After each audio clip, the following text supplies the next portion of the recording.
Previous video में आपने देखा था कि हमने वन साइडेड लिमिट पे बात की थी, इसकी थ्योरी को अंडरस्टैंड किया था। हमने ये देखा था कि वन साइडेड लिमिट की हमें ज़रूरत तब पेश आती है जब हम बाउंड्री पे होते हैं, क्योंकि बाउंड्री पे अगर लेफ्ट बाउंड्री लें तो हम उसके लिए राइट हैंड लिमिट की बात करते हैं, और अगर राइट बाउंड्री लें तो उसके लिए लेफ्ट हैंड लिमिट की बात करते हैं। मैं शायद उल्टा कह गया हूं कि लेफ्ट बाउंड्री अगर हमारे पास हो तो राइट हैंड लिमिट, और अगर राइट बाउंड्री हो तो हमारे पास लेफ्ट हैंड लिमिट हम देख रहे होते हैं।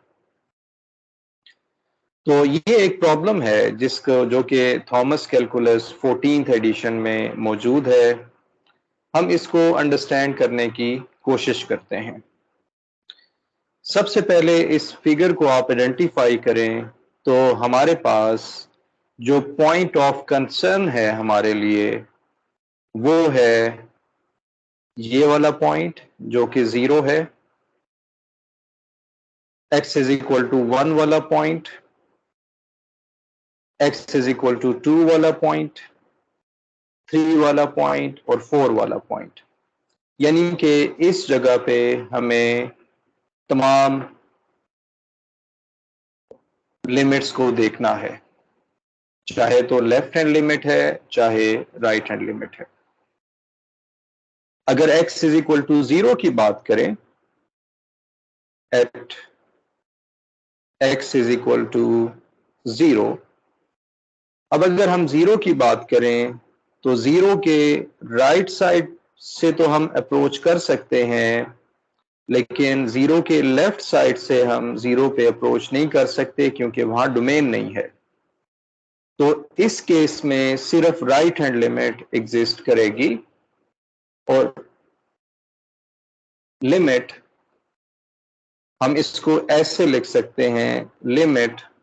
x approaches to 0 negative, f of x 0 के लेफ्ट साइड पे क्योंकि डोमेन नहीं है, फंक्शन डिफाइन नहीं है, तो हम इसे कहेंगे डज नॉट एग्जिस्ट। ये पहली ऑब्जर्वेशन है। अब अगर हम लिखें limit x approaches to 0 positive, f of x अगर 0 के राइट साइड से अप्रोच करें, और आप क्योंकि ये तो डोमेन है, इसकी वैल्यू हमें इस फंक्शन से मिल रही होगी, तो आप देख रहे हैं कि ये फंक्शन 1 पे अप्रोच कर रहा होगा, तो इसका आंसर हमारे पास आ जाएगा इज इक्वल टू 1। तो इसका मतलब ये होगा कि limit x approaches to 0, f of x 0 पे जो लिमिट है वो सिर्फ राइट हैंड लिमिट से निकल सकती है, इसका आंसर हमारे पास 1 आ जाएगा। यानी अगर मैं इसको लिखना चाहूं तो ये आएगा limit x approaches to 0 positive, f of x is equal to 1। ये हमें लिमिट यहां पर मिल जाएगी। एंड पॉइंट पे हम इसे कहते हैं कि लिमिट हमें मिल जाएगी। अब जैसा कि हमने देखा कि जो दूसरा पॉइंट है जिसको हमें देखने की जरूरत है वो है 1। इसको मैं सर्कल कर देता हूं, ये इस 1 को देखने की जरूरत है। At x is equal to 1,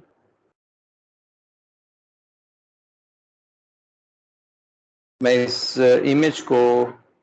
नीचे लेकर चला जाता हूं ताकि आसानी रहे देखने में। ओके, अब हम 1 पे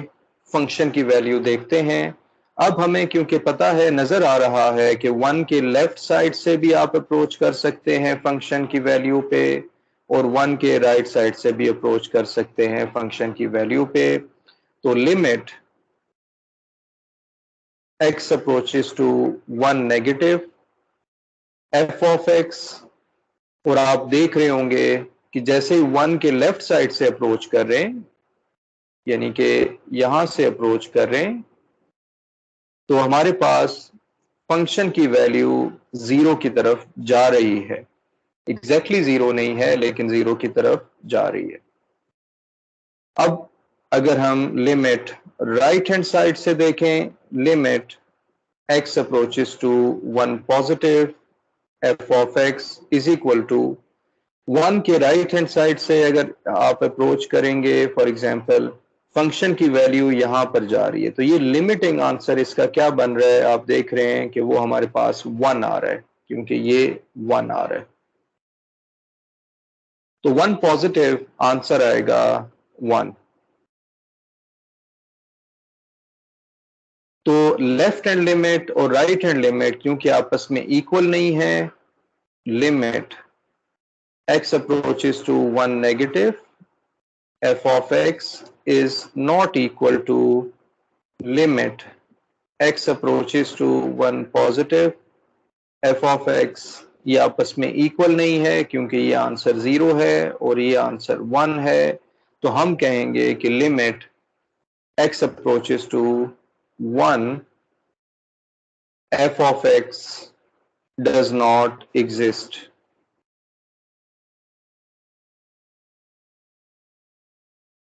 okay,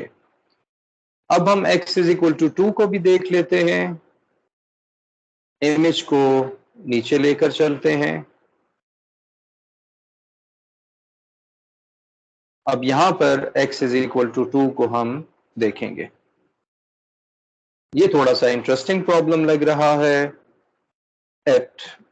x is equal to 2, 2 के लेफ्ट साइड पे भी वैल्यू है, यानी कि आप 2 के लेफ्ट साइड से अप्रोच करें तो फंक्शन एग्जिस्ट करता है, यानी कि फंक्शन हमारे पास है, जहां वैल्यू हम देख सकते हैं limit x approaches to 2 negative f of x। 2 के लेफ्ट साइड से जब आप अप्रोच करेंगे तो डेफिनेटली आपने फंक्शन को देखना है कि वो किस पे अप्रोच कर रहा है, तो ये अप्रोच कर रहा है क्योंकि ये सब कुछ यहाँ पर हमारे पास 1 है, तो इसका आंसर हमारे पास 2 नेगेटिव f of x का आंसर आ जाएगा 1।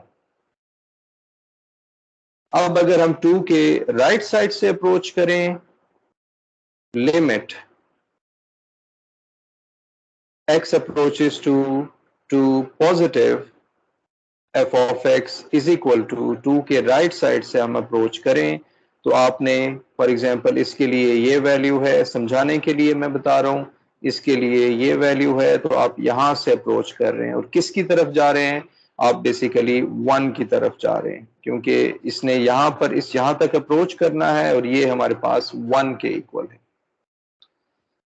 तो 2 के लिए क्योंकि ये दोनों लिमिट्स आपस में इक्वल हैं, तो लिमिट एग्जिस्ट करती है, हम लिख सकते हैं limit x approaches to 2 f of x is equal to 1, जिसका मतलब है limit x approaches to 2 positive, ये भी 1 है, limit x approaches to 2 negative f of x, ये भी हमारे पास 1 है। इसी तरह से बाकी जो वैल्यूज हैं 3 और 4 वो आप आसानी से देख सकते हैं, ज़बानी में बता देता हूं। 3 के लेफ्ट साइड से जब देखेंगे तो ये हमारे पास 2 पे अप्रोच कर रहा है, 3 के राइट साइड से जब आप देखेंगे तो यहां से वैल्यू जाएगी और ये हमारे पास 2 पे अप्रोच कर रहा है,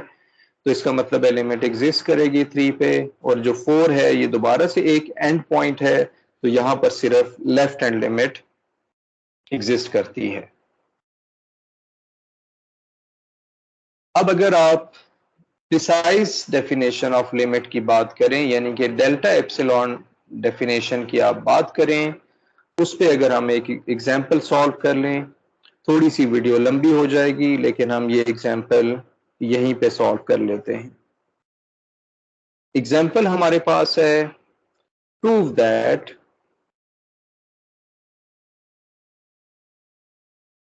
limit x approaches to 0 positive x under root is equal to 0, यानी कि जैसे हमने सीखा है कि डेल्टा एप्सिलॉन डेफिनेशन में आपने कुछ लिमिट को वेरीफाई करना होता है,